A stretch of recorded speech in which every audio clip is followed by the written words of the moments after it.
Hello students, I am Hardik Sheta from Saraswat international academy Vapi. आज हम standard 12 subject physics chapter number 6 electromagnetic induction को आगे बढ़ाते हैं। तो आज हमें कुछ एग्जांपल्स का सॉल्यूशन देखना है, तो वन बाय वन डिस्कस करते हैं। एग्जांपल नंबर 6.1 से स्टार्ट करते हैं। एग्जांपल नंबर 6.1 क्वेश्चन क्या है, देखो। Consider experiment 6.2।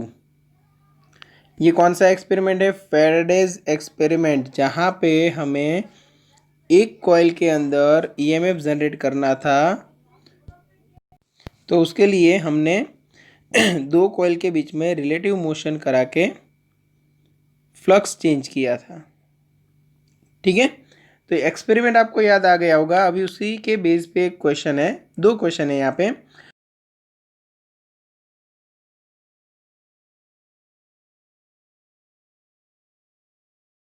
रिफ्लेक्शन चाहिए तो आप क्या कर सकोगे? ठीक है। बहुत सारी चीज़ें हैं, देखो। एक आप जो कॉइल है उसके अंदर कोई एक ऐसा मटेरियल डाल दो जिसकी परमिएबिलिटी वैक्यूम की परमिएबिलिटी से काफ़ी ज़्यादा है, ताकि मैक्सिमम मैग्नेटिक फील्ड लाइंस उसमें से पास हो, तो फिर चेंज इन फ्लक्स भी आपको मैक्सिमम मिल सके। ठीक है, तो फर्स्ट सजेशन आप ये दे सकते हो, use a road made of soft iron.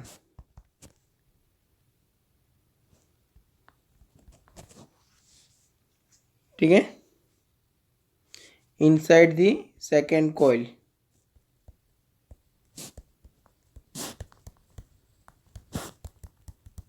Okay, और आप क्या कर सकते हो? चलो, एक तो आपने सजेशन दे दिया, और क्या कर सकते हो? तो ऐसा भी तो हम कर सकते हैं कि जो फर्स्ट कॉइल है, फर्स्ट कॉइल, उसके अंदर कैसे भी करके हम करंट इंक्रीज करा दें, ताकि मैग्नेटिक फील्ड जो जनरेट होगा वो इंक्रीज होगा। तो जो सेकेंड कॉइल के साथ इंड्यूस होने वाला फ्लक्स है वो भी इंक्रीज होगा।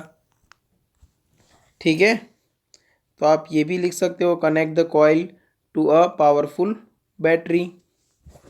ठीक है, कनेक्ट द कॉइल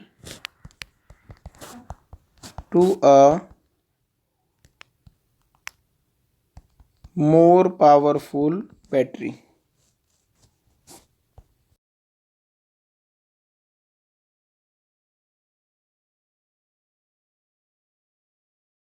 सकते हैं हम, तो रिलेटिव वेलोसिटी इंक्रीज करा सकते हैं, ताकि जो फ्लक्स में चेंज मिले वो हमें फटाफट मिले। और जितना फास्ट फ्लक्स चेंज होगा उतना ही ज़्यादा ईएमएफ आपको मिलेगा, as per Faraday's law of induction, E equal to minus N D phi by D T. ठीक है, तो ये भी आप कर सकते हो, move the arrangement, move the arrangement rapidly.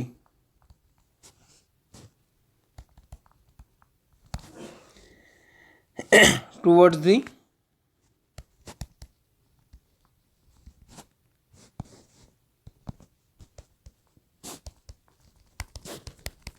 Test coil. ठीक है, ये सब टेक्स्ट बुक में लिखा हुआ ही है, आप वहाँ से भी डायरेक्ट कॉपी कर सकते हो। क्लियर? ओके, सेकेंड क्या है, देखो। How would you demonstrate the presence of an induced current in the absence of galvanometer? अब गैल्वेनोमीटर है नहीं आपके पास, तो कैसे पता चलेगा कि करंट इंड्यूस हुआ है? सिंपल सी बात है कि जो सेकंड कॉइल है उसके साथ आप कोई ना कोई एक ऐसी डिवाइस जॉइन कर दो जो इलेक्ट्रिक करंट की प्रेजेंस आपको दिखा सके, जैसे इलेक्ट्रिक बल्ब या तो कोई एक छोटा सा फैन। ठीक है, वो खिलौने वाला आता है ना छोटा सा, वो फैन लगा दो, इलेक्ट्रिसिटी पास होगी, वो गोल गोल घूमेगा, आपको पता चल जाएगा कि यहाँ से करंट पास हो रहा है। या एक छोटा सा बल्ब लगा दो, बल्ब ऑन होगा, आपको पता चल जाएगा कि यहाँ से करंट पास हो रहा है, मतलब करंट इंड्यूस हुआ है। किसकी हेल्प से? मैग्नेटिक फ्लक्स की हेल्प से।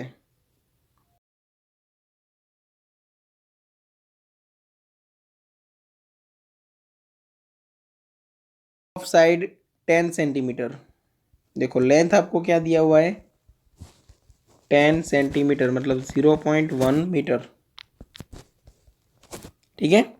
रेजिस्टेंस आपको दिया हुआ है 0.5 ohm. Placed vertically in the east west plane. A uniform magnetic field of 0.1 Tesla is set up across the plane in the northeast direction. The magnetic field is decreased to 0 in 0.7 second.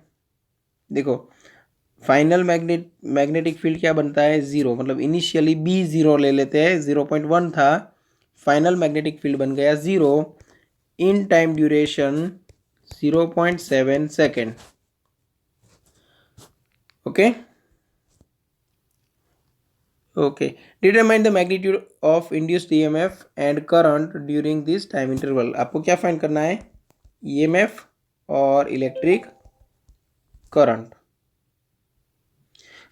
चलो EMF find करने के लिए क्या करना पड़ेगा समझो।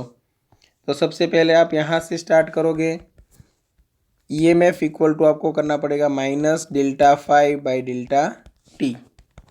Minus delta phi मतलब क्या हुआ flux final minus flux initial मतलब phi minus phi naught divide by delta T. Minus चलो यहाँ पे आएगा बी इंटू ए यहाँ पे आएगा बी नॉट इंटू ए और डिवाइड बाई डेल्टा टी। अब ऐसा क्यों फ्लक्स का फॉर्मूला एक्चुअली होता है बी ए कॉस थीटा।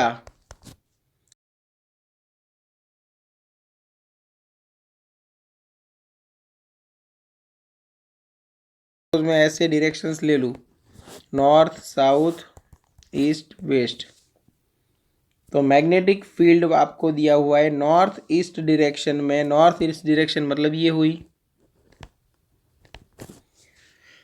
और आपको जो प्लेन दिया हुआ है वो प्लेन है ईस्ट वेस्ट डायरेक्शन में।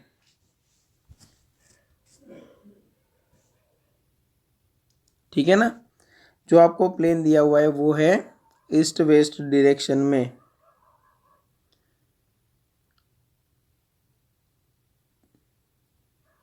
तो फिर ये प्लेन हो गया। अब ये प्लेन का जो वेक्टर है वो परपेंडिकुलर टू द प्लेन होगा मतलब ये डायरेक्शन में कहीं पे होगा। चलो तो यहाँ पे एंगल कितना बनेगा 45 डिग्री। तो फिर आपको एंगल लेना पड़ेगा cos 45 डिग्री साथ साथ। ठीक है तो यहाँ पे मैं सिर्फ बी ए नहीं लिख सकता मुझे लिखना पड़ेगा B A cos 45 minus B naught A cos 45।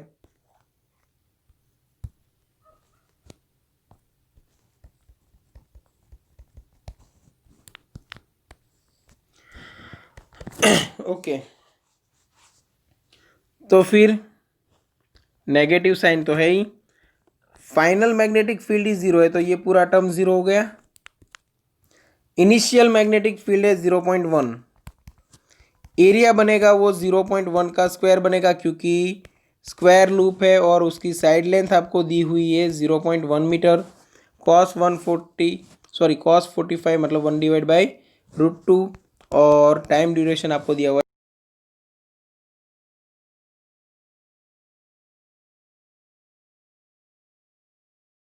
Answer मिल जाएगा EMF equal to 1 millivolt. ये कैलकुलेशन कर लोगे आपको आंसर मिल जाएगा। अब लास्ट में क्या करना है आपको रेजिस्टेंस इलेक्ट्रिक करंट फाइंड करना है। तो ईएमएफ डिवाइड बाय रेजिस्टेंस यहाँ पे 10⁻³ और डिवाइड बाय रेजिस्टेंस कर दो रेजिस्टेंस है 0.5 1/0.5 मतलब 2 इंटू 10⁻³ मतलब 2 मिली एम्पियर। तो ये करंट मिल गया आपको।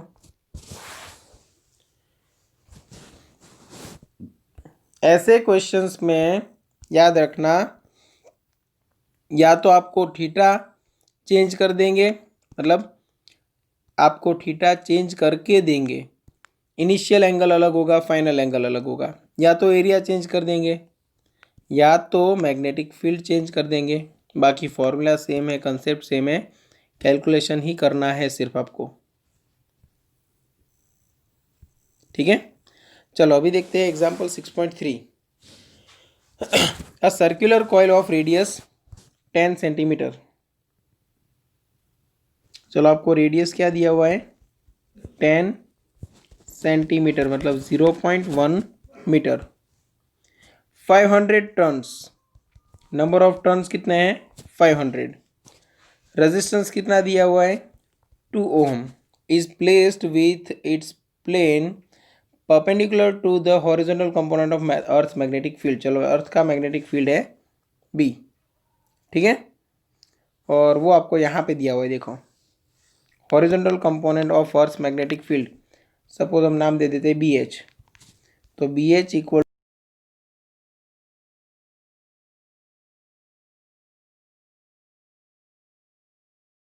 0 डिग्री, ठीक है। बहुत सारे स्टूडेंट्स ये गलती कर देते हैं, यहाँ पे लिखा हुआ मिलेगा परपेंडिकुलर और थीटा इक्वल टू 90 डिग्री ले लेंगे। परपेंडिकुलर वर्ड आया मतलब 90 डिग्री, बट ऐसा नहीं है, ठीक है ना। क्योंकि यहाँ पे आपको सर्कुलर कॉइल है, सपोज ये सर्कुलर कॉइल है, उसको रखा गया है मैग्नेटिक फील्ड से परपेंडिकुलर, समझना। तो ये मैग्नेटिक फील्ड का वेक्टर बना। अब यहीं पे ये जो सर्कुलर प्लेन है, ठीक है, उसका एरिया वेक्टर अगर निकालोगे तो वो प्लेन से परपेंडिकुलर मिलेगा। तो एरिया वेक्टर बन जाएगा मैग्नेटिक फील्ड की डायरेक्शन में, ठीक है। तो मैग्नेटिक फील्ड के साथ प्लेन है वो परपेंडिकुलर है, बट एरिया वेक्टर है वो सेम डायरेक्शन में है, इसीलिए थीटा हमें लेना है 0 डिग्री, ठीक है। चलो बाकी सब नॉर्मल कैलकुलेशंस है, वो तो आप कर लोगे। अभी देखो मैं क्वेश्चन आगे पढ़ता हूँ, क्या कहा है। It is rotated about it's vertical diameter through 180 degree in 0.25 second. चलो तो थीटा इनिशियल है, उसको हम थीटा नॉट कह देते हैं, और थीटा आपको बोला गया है 180 डिग्री, ठीक है। और टाइम ड्यूरेशन आपको दिया हुआ है 0.25 सेकेंड। जैसे मैंने प्रीवियस एग्जांपल में बोला कि आपको या तो बी या तो ए या तो थीटा चेंज करके देंगे और आपको बोलेंगे कि ईएमएफ प्रोड्यूस करो।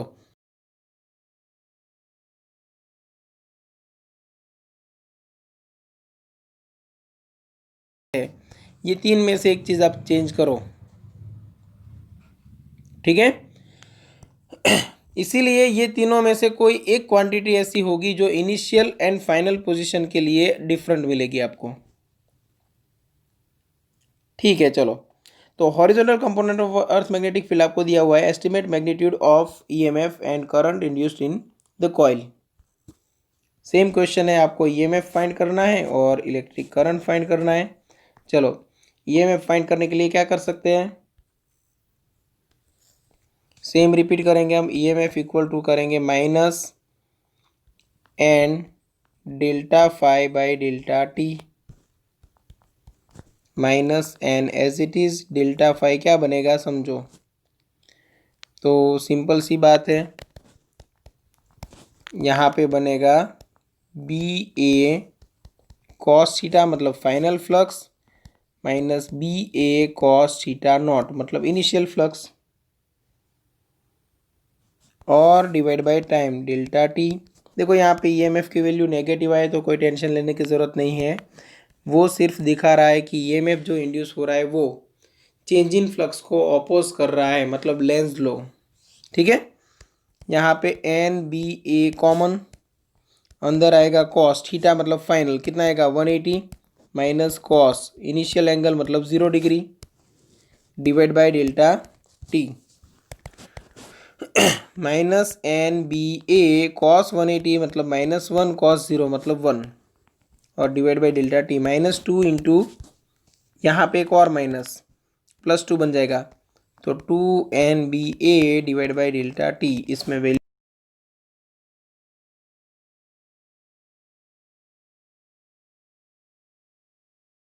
इलेक्ट्रिक करंट, तो ईएमएफ मिल गया, डिवाइड बाय रेजिस्टेंस कर दो, वैल्यू रख दो, ये भी आंसर मिल जाएगा।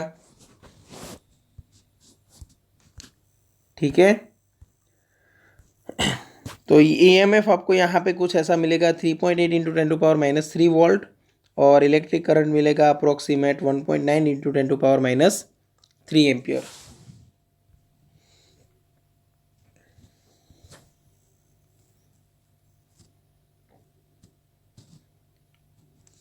चलो अभी देखते हैं question 6.4। Figure 6.7 shows planar loops of different shapes moving out of or into a region of magnetic field which is directed normal to the plane of the loop away from the reader। मतलब suppose आप mobile की screen में ये video देख रहे हो, तो screen के अंदर की ओर जाता हुआ जो डायरेक्शन है उस डायरेक्शन में मैग्नेटिक फील्ड आपको मिलेगा। ठीक है, टेक्स्ट बुक के लिए हम बोल सकते हैं कि पेज के अंदर जाती हुई डायरेक्शन में मैग्नेटिक फील्ड है। ठीक है, determine the direction of induced current in each loop using Lenz law. अब लेंज लॉ में हमने क्या पढ़ा था कि ईएमएफ ऐसे जनरेट होगा कि जिसकी वजह से करंट जनरेट हो, और वो करंट ऐसा हो कि वो चेंज इन फ्लक्स को अपोज करे। मतलब अगर फ्लक्स इंक्रीज हो रहा है तो वो डिक्रीज कराने की ट्राई करेगा, फ्लक्स अगर डिक्रीज हो रहा है तो इंक्रीज कराने की ट्राई करेगा। ठीक है,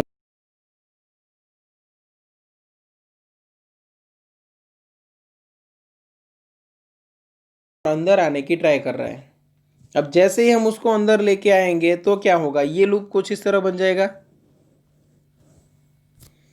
तो देखो, पहले नंबर ऑफ फील्ड लाइंस 1 2 पास हो रही थी, अभी 3 4 पास हो रही है। मतलब यहाँ पे ये लूप को हम अंदर लेके आते हैं तब फ्लक्स इंक्रीज होता है। तो इलेक्ट्रिक करंट का काम क्या होगा, फ्लक्स को कैसे भी करके डिक्रीज कराना। अब फ्लक्स डिक्रीज कब होगा, जब मैग्नेटिक फील्ड डिक्रीज होगा। मैग्नेटिक फील्ड कब डिक्रीज होगा, जब मैग्नेटिक फील्ड जो जनरेट हो रहा है वो ऑपोजिट डायरेक्शन में हो। अब जो ओरिजिनल मैग्नेटिक फील्ड है वो पेज के अंदर जा रहा है, तो इंड्यूस होने वाला मैग्नेटिक फील्ड पेज से बाहर आना चाहिए। अब पेज से बाहर निकलती डायरेक्शन में आप अपना राइट हैंड थंब रखोगे तो आपकी जो फिंगर्स है वो सर्कुलर मूव करेगी, वो आपको इंड्यूस्ड करंट की डायरेक्शन दिखाएगी। मतलब यहाँ पे इलेक्ट्रिक करंट कुछ इस तरह जनरेट होगा।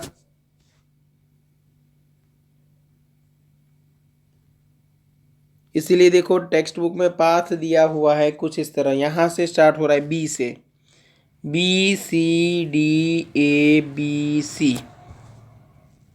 ये गोल गोल घूमता रहेगा करंट। ठीक है, चलो ये समझ में आ गया होगा। अब ये जो लूप है उसकी बात करते हैं। अब ये लूप तो मैग्नेटिक फील्ड के एरिया से बाहर निकल रहा है, मतलब मैग्नेटिक फील्ड है वो डिक्रीज हो रहा है।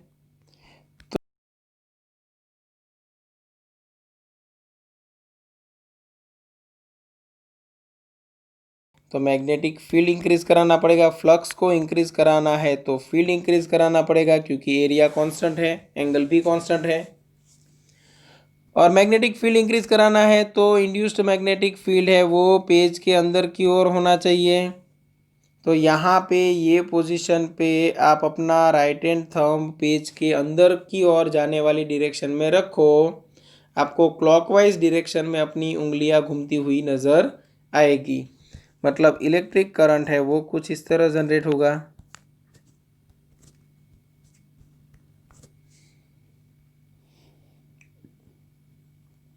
इसलिए देखो टेक्स्ट बुक में पाथ दिया हुआ है BACB, B से A से C से B।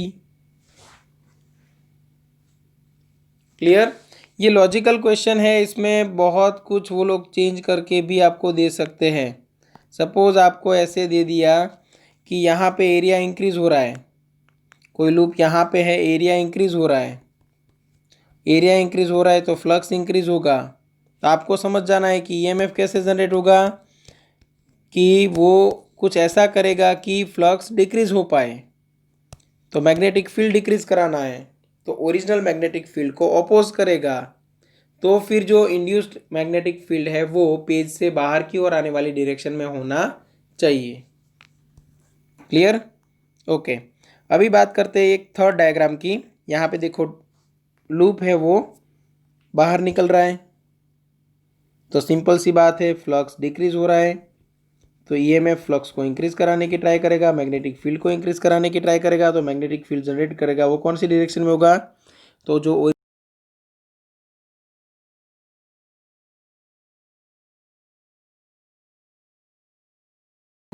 उंगली आपको कुछ इस तरह घूमती हुई नजर आएगी। ठीक है, चलो तो यहाँ पे हमें तीनों डायग्राम में इंड्यूस्ड करंट की डायरेक्शन मिल गई। अभी एक और क्वेश्चन है, क्वेश्चन नंबर 6.5। क्वेश्चन ए देखते हैं। A closed loop is held stationary in magnetic field between north-south pole of two permanent magnet held fixed. ठीक है, can we hope to generate current in the loop by using very strong magnet? देखो magnet कितने भी strong है, magnetic field intensity कितनी भी strong है, जब तक मैग्नेटिक फील्ड चेंज नहीं होगा, मैग्नेटिक फ्लक्स चेंज नहीं होगा, तब तक ईएमएफ इंड्यूस्ड नहीं होगा। ठीक है, तो मतलब इंड्यूस्ड ईएमएफ अगर आपको चाहिए तो फ्लक्स में चेंज करना कंपलसरी है। तो फिर यहाँ पे आंसर आएगा नो। ठीक है, तो एक क्वेश्चन नंबर ए है उसका आंसर है नो। अभी आगे देखते हैं question number B. A closed loop moves normal to the constant electric field between the plates of the large of a large capacitor is a current induced in the loop. तो यहाँ पे देखो magnetic field change होगा तब current induce होगा, electric field change हो रहा है या वहां पे रिलेटिव मोशन हो रही है तो उससे कोई करंट जनरेट होगा नहीं। ठीक है, तो यहाँ पे भी आंसर आएगा नो। उसमें भी आपको दो केस दिए हुए 1 and 2। when it is wholly inside the region between capacitor plate and when it is partially outside the plate।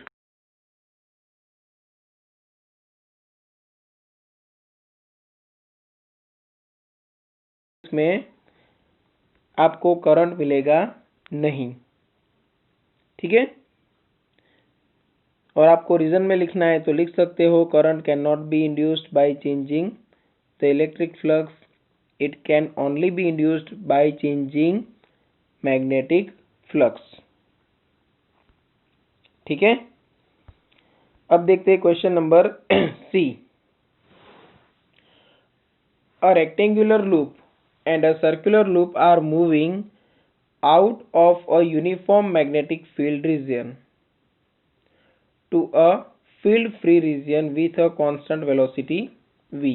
देखो दोनों मैग्नेटिक फील्ड वाले रीजन से बाहर निकल रहे हैं with constant velocity v, but shape दोनों का अलग अलग है। एक रेक्टेंगुलर लूप है और एक सर्कुलर लूप है। तो देखो in which loop do you expect the induced EMF to be constant during passage out of the field region. Okay, the field is normal to the loops. दोनों में से कौन से शेप के लिए आप बोल सकते हो कि इंड्यूस्ड ईएमएफ है वो कांस्टेंट मिलेगा। तो इंड्यूस्ड ईएमएफ है क्या, तो इंड्यूस्ड ईएमएफ इक्वल टू हम क्या लिख सकते हैं, D phi by D T, change in flux with respect to time. अगर पर यूनिट टाइम फ्लक्स जो चेंज हो रहा है वो कांस्टेंट है तब बोल सकते हो ईएमएफ भी कांस्टेंट रहेगा। और फ्लक्स यहाँ पे किसकी वजह से चेंज हो रहा है, एरिया की वजह से, क्योंकि कुछ एरिया है वो बाहर निकल रहा है, उसकी वजह से फ्लक्स चेंज हो रहा है, और फ्लक्स चेंज हो रहा है तो ईएमएफ इंड्यूस हो रहा है। अब देखो यहाँ पे बाय पार्ट्स आप देखो तो इतने इतने पार्ट्स बनेंगे, समझना।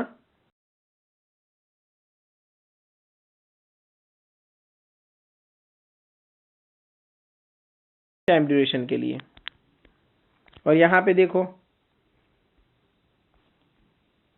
तो अगर मैं बात करूं ये 3 एरिया की, 1 2 3, तीनों टाइम ड्यूरेशन में इक्वल एरिया बाहर निकल रहा है। यहाँ पे ये एरिया छोटा सा होगा, ये वाला एरिया बड़ा है, मतलब विथ रिस्पेक्ट टू टाइम यहाँ पे जो एरिया चेंज होगा वो कांस्टेंट नहीं है, यहाँ पे कांस्टेंट है। मतलब चेंज इन फ्लक्स यहाँ पे विथ रिस्पेक्ट टू टाइम आपको कांस्टेंट मिलेगा, मतलब यहाँ पे ईएमएफ भी आपको कांस्टेंट मिलेगा, मतलब ये आंसर आएगा। ठीक है, तो आप रीजन में लिख सकते हो rate of change in area for rectangular loop is constant, that's why rate of change in magnetic flux with respect to time is also constant and EMF, induced EMF will be a constant value। ठीक है, यहाँ पे rate of change in area है वो constant नहीं है, तो फिर rate of change in flux भी कांस्टेंट नहीं होगा, तो EMF भी कांस्टेंट नहीं है। ओके, डी,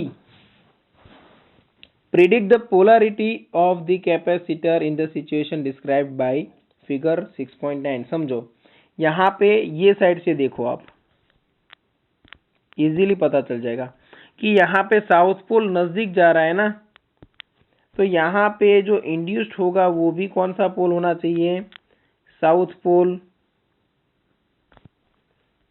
है ना। और साउथ पोल अगर जनरेट हो रहा है इधर ये साइड पे, तो फिर जो करंट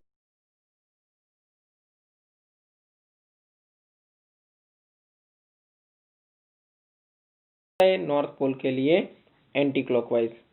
मैं इस तरफ से क्यों देख रहा हूं क्योंकि मुझे ये जो सर्कुलर लूप है उसका व्यू यहां से दिया हुआ है, साइड व्यू, इधर से नहीं। इसलिए देखो वो आपको पता कहां से चलेगा, यहां से, कि ये जो लाइन से वो यहां से बाहर निकल रही है, जो डॉट वाली लाइन है ना एक्सिस वाली, वो यहाँ पे सेंटर से बाहर निकल रही है। और ये जो डॉट वाली लाइन है वो पीछे छिप जाती है, देखो मतलब इतने हिस्से में नहीं दिखती आपको, इतना हिस्सा है उसमें आपको ये जो डॉट वाली लाइन से वो नहीं दिखती। मतलब क्या हुआ कि ये लूप है उसको हम इधर से देख रहे हैं। ठीक है, तो फिर जिस तरफ करंट जाएगा वो पार्ट कौन सा बनेगा, पॉजिटिव, और ये पार्ट नेगेटिव बनेगा, क्योंकि कैपेसिटर चार्ज होगा यहाँ पे। तो जो प्लेट ए है वो पॉजिटिव बनेगी और प्लेट बी है वो यहाँ पे नेगेटिव बनेगी। ठीक है, चलो यहाँ तक क्लियर होगा। तो आज हमने देखा एग्जाम्पल 6.1 से 6.5 तक का सॉल्यूशन। नेक्स्ट लेक्चर में हम motional electromotive force, motional EMF से ये चैप्टर को आगे बढ़ाएंगे। ठीक है, अगर किसी को ये जो एग्जाम्पल के सॉल्यूशन है या तो अभी तक जितना चला है उसमें कोई भी डाउट्स है तो एनी टाइम आप कांटेक्ट कर सकते हो। Thank you.